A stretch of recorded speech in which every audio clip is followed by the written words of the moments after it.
Well, hello, everyone, and welcome to Wine and Tea Wednesdays. We are so excited to have you with us today. We hope you've grabbed a beverage and are sitting back, relaxing, and ready for another really fun, exciting, engaging conversation. This is the third interview focused on the amazing women in technology, and we are delighted to have as our guest today, Kim Ingram. And you might recognize the name Ingram because it just happens to be the mother of one of our board members, Jennifer Ingram. And it is just so exciting to get to talk to another woman that has had years and years of experience in technology, and particularly around data security in the world that we're in. We are here to encourage more women to go into this profession and learn from those that have been the trailblazers out there doing this for the next generation. So let me tell you a little bit about Kim. She is the Executive Director of Cybersecurity, Strategy, and Program Execution at Verizon.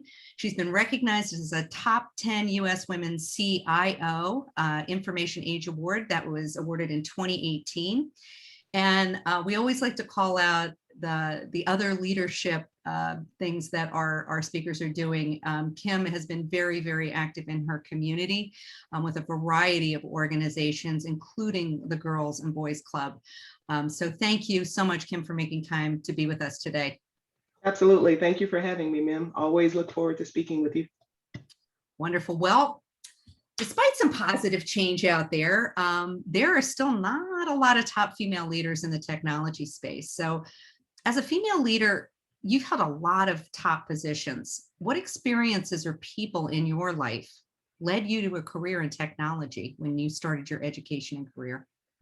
You know, ma'am, it's interesting. It didn't necessarily start with the education. I wanted to go to school to be a translator interpreter because I thought it was just a cool thing to do and travel the world and go all these places and speak these languages.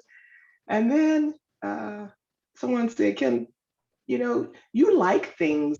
Are you sure you're going to like that? Look at the statistics for pay and salary. And I looked at it and went, oh no, tech. I'm going tech. So I quickly a money decision. I did. And when we talk about people that were influential in my life, there's always a couple folks that come to mind. But at a very early age, I had a teacher, French teacher, Dale Hall, in 9th grade through 12th grade, who has been extremely instrumental in guiding me and overseeing and being an intricate part of my life. Even to this day, we still communicate. When I got my master's degree, we had a get together and she came, and it was so funny. Friends of mine were talking to her and they go, oh my God, how do you know Kim? She said, I was a teacher. And they go, oh, one of her professors. And she says, no, I've been knowing this child since she was 12, 13 years old. And they were like, oh my God. And so she was one. My wife was one that encouraged me to go back and get my master's degree. My grandmother was very, very, very instrumental in just promoting you can do whatever you want, be whoever you want. There are no barriers. There's nothing stopping you. My grandfather was the first African-American dry cleaner in Michigan. So I've always been encouraged and pushed to go to the limits that I chose. And so that has led me to where I am. On the business side, I think I had to make a conscious decision to have a career and not a job. And when I made that decision, that's when other doors started to open up and other experiences leading me up a path that as an African-American woman, I was just foreign to. I did not realize. I remember the first interview I had with General Motors as a senior manager for strategy. And this was probably 20 years ago. And I had been a project manager, and that was about it.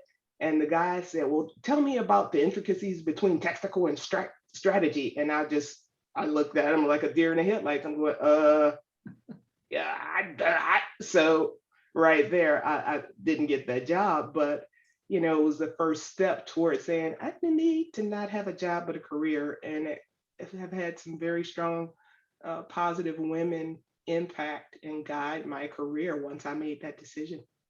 Yeah, it's really interesting. So many people talk about the early influence of family members or close friends, as a young child, and it just brings up for me. I wish more parents talk to their children in the way that your grandparents and parents talk to you, or with that kind of role model, because it does make a huge difference. So knowing that you've worked in a variety of corporate environments, and we know each one's a little bit different, are Yeah. there policies and initiatives that you've seen work to more effectively close this gender leadership gap in the tech space? There are, ma'am. There are some things that I've seen in some companies that worked well and some that did not. And when I talked about making a shift from a job to a career, one of the key organizations in my journey was working with CompuWare, and I held several titles there: practice director, program director, executive program director for General Motors as a client of ours. I had the education vertical for a while and was instrumental there, and practice director running things for that organization, as well as Fortune 100 and 500 clients of ours. But that entity kind of set the stage to say, hey, Kim, what do you really, really, really want to do? We can get you a mentor. We can put you down the path. We can pay for training, conferences, workshops, leadership development, whatever it is you want. And it was the first time I'd heard anything like this. And I'm going, this is 99, 2000. And I'm going, well, I'm good. And they said, okay. And after about a year or two of working with them, I encountered some folks, some executive VPs, some women and males in that space. And they said, you really need to just go straight management and leadership. And there was a 6-month program that they had for folks that wanted to make that jump. And I didn't even realize it, but I was already there. So I didn't need to go through that program, but I was assigned a mentor during that time. And I was asked to lead some initiatives during that time. And so I did, but the things that they had in place from a policy and process perspective were things like those development programs that let you take 6 months on the job to shadow, right, and get prepared and work with folks in this organization in various verticals, under technology that groomed and shaped and morphed you to step into those opportunities, and then had the opportunities there for you to move into. Another thing, Mim, is you never say no to opportunity, right? There have been some very challenging things that have come up in my career. And, I got to be known as the cleaner upper, right? Because if it broke, sing Kim, she'll fix it, whatever it is. She gets it done, right? And there were sometimes I'm going, are you kidding me? What in the heck am I doing in automotive? I don't know anything about automotive or manufacturing. I don't know anything about education. I don't know anything about wastewater. I don't know anything. They were like, just never say no, and this is just never say no. So I seized those opportunities, and what it's done, Mim, it's created a very diverse portfolio of personal tools for me to self-reflect and utilize throughout my career. Ally, had a really strong culture, and I was there for a while until Verizon, poached me, so to speak. And I planned on Everybody's looking for talent. and I was at Ally minding my business, didn't intend to go anywhere. And I get this LinkedIn message, right, that says, hey, you need to talk to me. We got this really cool opportunity. And I go, yeah, no, thanks, I'm good. And so they came, I get them all the time, right? And half of them you get, and they're like, well, we really want to know if you're a data center call center manager. It's like, no, that's not what I do. Right. And so she reached back out and she said, hey, listen, I won't bug you. I don't mean to be intrusive. Got a really great opportunity looking at your background, and I think this would be a good fit for you. So I said, okay, we'll talk. We talked, and I said, yeah, the culture is rock solid. So again, here I am in my career, and back to CompuWare, right? The things that I've looked for since I've left CompuWare have been culture. Anything that I do, any move that I make, the first question out my mouth with any company is, tell me about your culture. Talk to me about your culture. And, those organizations that say, oh, love to. What we have on our website is exactly what we do. And here are the programs, and here are the processes, and here how you engage here. And here's how we can get you engaged there. But, it's really up to you to open those doors. We've got the doors, you just need to step through. So from a process perspective, it's been those types of entities that have really been critical to me allowing me to move throughout this journey. And as you know, ma'am, I've held positions. I'm executive director for Verizon right now, which is a Fortune 100 organization in the corporate space. I've been, cybersecurity director at ILI Financial Services. I was practice director, program director for CompuWare Corporation for a number of years in that space. I've been dean at Syracuse University and technology director at large for Syracuse University. I've been chief information officer, chief strategy officer, executive director, CIO, and all those things have come from the things that started at CompuWare. Never saying no to an opportunity, having a differentiator for myself and being able to brand myself uniquely to say, hey, here's what I bring to you, here's what I offer. So I think those practices and processes within organizations from a culture perspective are really what drive women to be able to take those steps to move into leadership and sustain those steps. Yeah, I love this idea of don't say no. It so clearly pushes back on the data that says that a lot of women, if they don't feel like they 100% can do that job, they'll question, walk away from. And I think you're just such a great example of jump in, you're smart. I also think just listening to your background, and I know this is honestly true for me as well, it makes you more of a unicorn, or the word I refer to Yes. as a unicorn. You never know, right? You talked about like wastewater and other things that I'm going, you don't know when that is actually going to come back. Like 10 years later, you go, oh my gosh, that actually applies to, something that I learned there. So great advice. One of the things that we're really big about talking about at Global Women for Wellbeing is specifically helping people that come from diverse backgrounds. Are there specific suggestions or ways that like milestones or things that people should be working towards if realistically they're coming from a diverse background and they may have a tougher time? Yes, absolutely. And the biggest thing, two things. One is communication and relationships. Step outside of your comfort zone. You have to.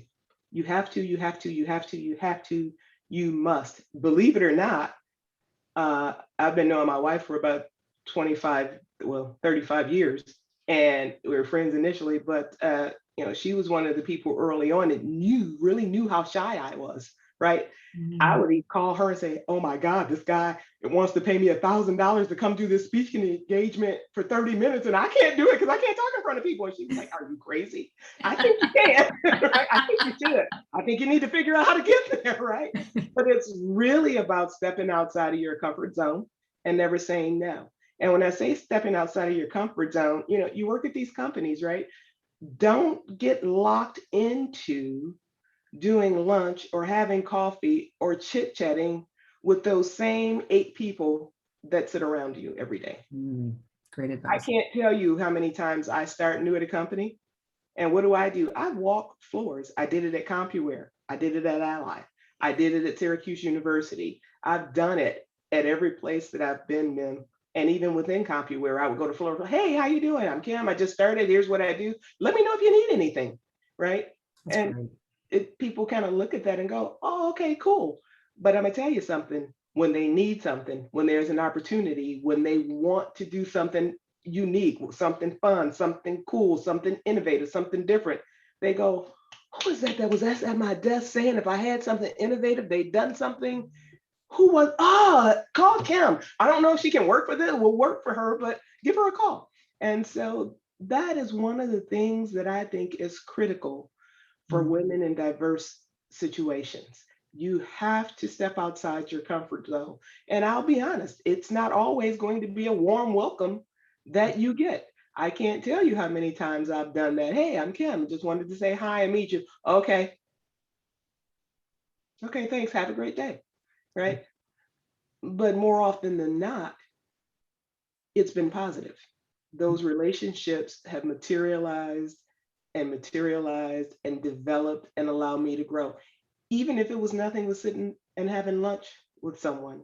Um, you know, there there's been a leader that said to me, we you're in executive leadership, you make tough decisions. You go through life and you go through these positions, and people think, oh, you drive a nice car, you live in a nice house, you wear nice clothes, it's the job and it's a piece of cake. It's not.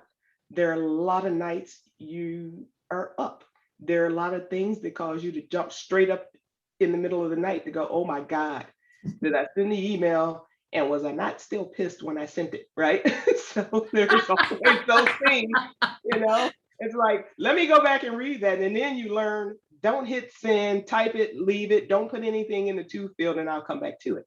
But, African American, woman, gay, Black, over 50, single parent, yeah, the odds are stacked.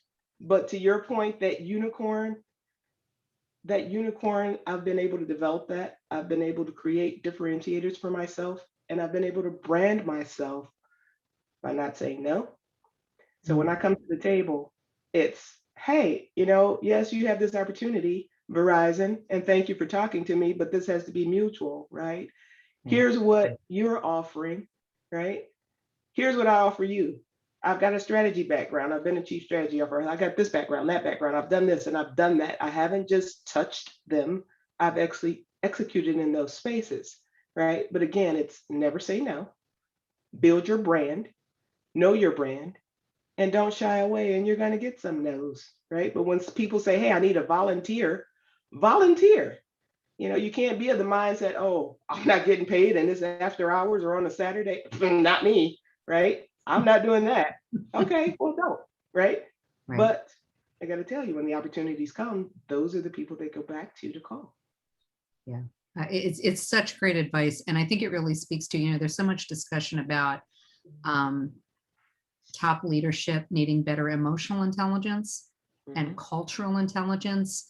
And I think that simple suggestion of going out and talking to people, really, just introducing yourself and listening. It seems like such simple advice, and yet you think about how few leaders actually do this.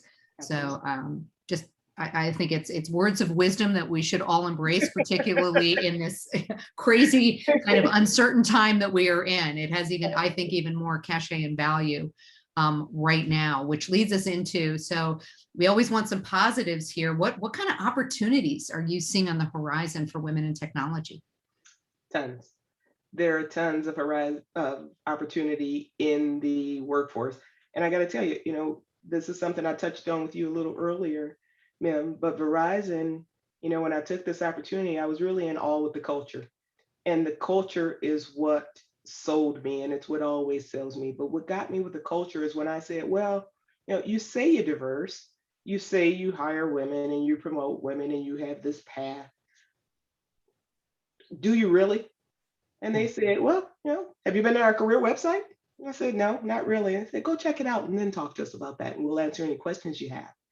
And so I did, ma'am. And what I found is some stats that said, Verizon has hired this many women, this many Asian, this many African American, this many Middle Eastern, this many of that nationality, this many of that, and they are in leadership positions. And here's where we plan to grow. And here's where we want our female leaders by 2025. We want at minimum 50%. We want 65%. We want 75% of our leadership to be women, right? So it's those things that, really set the stage, that open doors for women in technology. There are, on the horizon, there's one field that, if for younger people who are in school or thinking about, I really want to do something cool in technology, what's out there?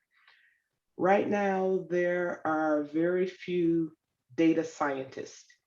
And where your data scientists come into play are in business intelligence, artificial intelligence, and data analytics. That is very much a male-dominated space right now.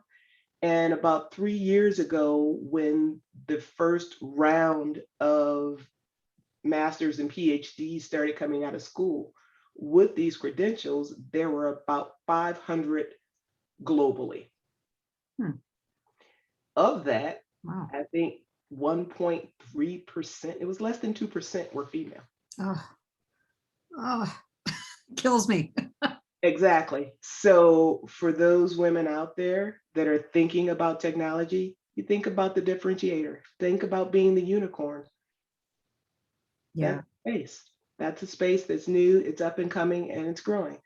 Cyber security, you can't enter a conversation socially or professionally without saying, oh my God, is all this stuff they say and all these movies on TV, are they really real? Can they really hack? Can they really breach? Can they really get in? Do they really know? Are they really listening? Do they really hear? Yes, yes, yes, yes, yes. And yes.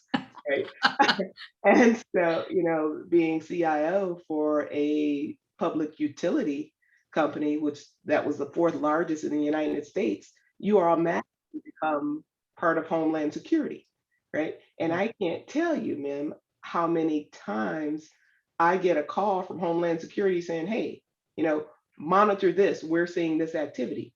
And there's a group of forensics folks that I would go to on the security team, say, hey, I need you guys to look into this and follow up with these IP addresses for me. That's another area. That's fraud is a big area right now. Oh, Anything interesting. cybersecurity. So under cybersecurity, fraud is a big area. And you talk about fraud and you think about somebody stealing something financial or getting to your financial data. Well, now it's not just financial data. When you talk about these breaches, it's how do I not get breached? What parameters could I put in place? What things can I do to protect myself? How do I contact, email is a big thing right now. Click an email. How many times have you heard, don't click that link? Don't do, those spaces in cybersecurity are wide open for women right now. Um, and it's a good place to say, hey, I've had a tech background or I'm interested in going into technology. What areas should I focus on? I would say cybersecurity, data analytics, business intelligence, artificial intelligence. Oh, that's really great. And we've had a few other, it's interesting because this is getting echoed by some of the other leaders that we've had on. I would encourage all our listeners, which is kind of a side conversation. We had Dr. Gail Lucas on, who works in or studies AI, but also has an organizational psychology background, and she's at University of Southern California. So I think it really gets to this point of unicorn and how we come up with better solutions and use design thinking, because I think that the more experiences that you have, as you clearly have done throughout your career, it gives you a vantage point as a leader to be able to connect things that other people can't connect. I also think about what you're talking about, these particular professions. It is about protecting our society, and data isn't just data. Data is about the real story that's going on. So, I think of women going into these areas of technology and the good that they're going to be able to do as leaders, and the kind of innovation that can come out of this. And to your point, hopefully keep us all a whole lot more secure, because it's a little scary. Absolutely. And I got to tell you, man, it's really about being open. We're working in a multi-generational workforce. And when I'm really trying to sort through things and understand why, who I'm talking to? My daughter. And it's really interesting. I'm going, hey, Jen, you're a millennial. What's up? Why do you respond? Why do you act like this? What happens at work when you just lose it? What do you mean you don't feel valued? You're touchy feely. What's that all about? She's like, Mom, for us, it's about the experience. And you have to learn and blah, blah, blah. And you have to know it and think about it this way and think about it. And I was like, yeah, okay. And I go back and apply it at work. I was like, oh, what do you know? Crap worked. So, you don't shy away from someone because they're younger. Everyone brings a unique skill set to the table. Keep your mind open.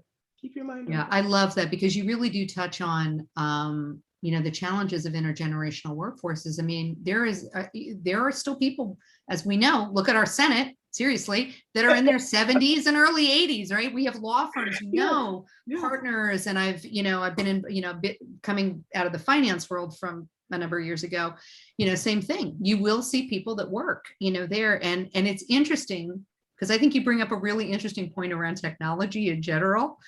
I would challenge any younger person listening to this.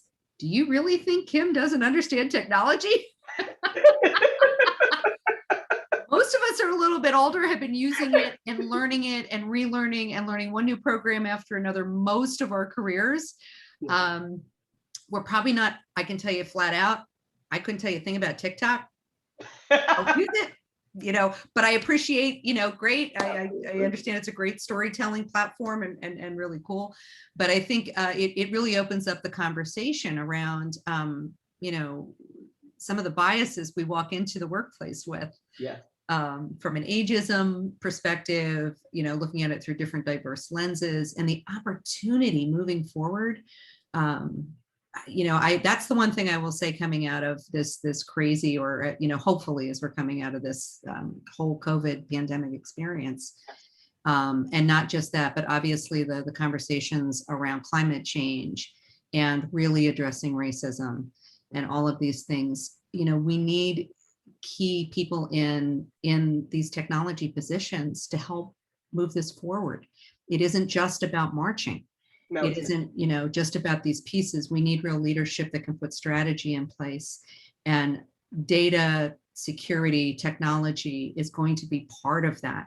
Yes. Clearly moving forward. So I hope that some of our listeners out there are encouraged now, if you are young and thinking about your career. And Verizon's hiring, by the way. Yeah, there you go. Right. There's, there is opportunity out there. We need female voices in leadership. We need female voices from diverse backgrounds in leadership. So that we can have a more sustainable world moving forward. And as always, these conversations go way too fast, and we're at the end. So I'm going to ask you the magic wand question. So if you had a magic wand and could change one thing for women in technology, what would that be? If I could change one thing, it would be to have more programs geared toward pushing and encouraging women to go into STEM, no matter what profession that you're in, because there are right now is a technology aspect to healthcare. Surgeries are being done by robots. There's nothing that you can touch that does not center around technology. And so moving forward, that one thing would be keep your eyes open. Make sure that there are programs in place, and make sure that the women in these companies have a path, to go to that tech space, and don't cut their pace 75% when they've been at a senior leadership level to make that transition. We need more programs in place that allow you to have that 3, 6, 9 month time frame to solely focus on this technology path within this organization, and then allows you to move into that space. I think we need more of that moving forward. Yeah, I love that. And I think it gets back to, what you shared. I mean, Verizon puts their numbers out there. Yes, they do. More companies need to be much more transparent. It's not enough to have an affinity group. You need to show real progress, and it can't be 0.1 of 1%.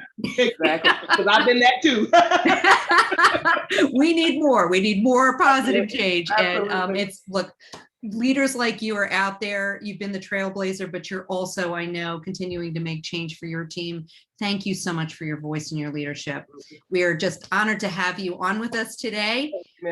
We just want to tell everybody out there, if you enjoyed this conversation, a lot of these get turned into podcasts. So we have 48 plus podcasts out there. If you want to look at the videos and you're more of a visual learner, we encourage you to go to the YouTube channel and get to hear from just an amazing myriad, really a myriad of female leaders from around the world. And consider joining us. Become a GW4W member. We are about closing the gender equity gap, but we have a very strong focus on healthy female leadership at all levels. Healthy mind, healthy body, healthy connection to purpose, because the world needs us to be healthy leaders. So with that, we will raise a glass and ask you to remember that great minds sip together. Absolutely. Thank you, ma'am. I will see you next week. Absolutely. Bye-bye.